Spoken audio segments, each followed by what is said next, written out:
خودتو معرفی کن. من ارشان احمد خانم. خب ارشان این ترم چندی؟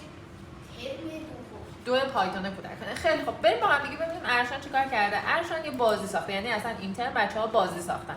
بازیمون چیه؟ این پدل است.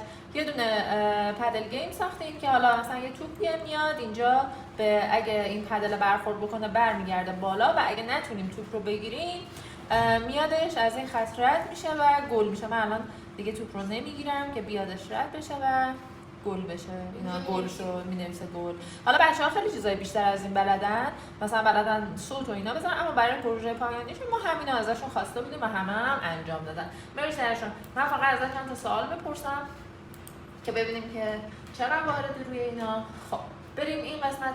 اینجا اصلا چیکار می‌کنیم؟ اینجا کتابخونه ترتل اومد. بله مرسی. بعد اون وقت اینجا تو این قسمت بال چیکار کردیم؟ اول بال رو تعریف کردیم، بعدش گفتیم بال شکل سرکل باشه، شکلش دایره باشه. بعد اونجا هم که بال کالر یعنی رنگ بله داشتیم پنهان کردیم که وقتی حرکت میکنه خط نکشه و گفتیم که بیا بریم مختص. آفرین عالیه. خیلی خوب. تو این قسمت چی تعریف کردیم؟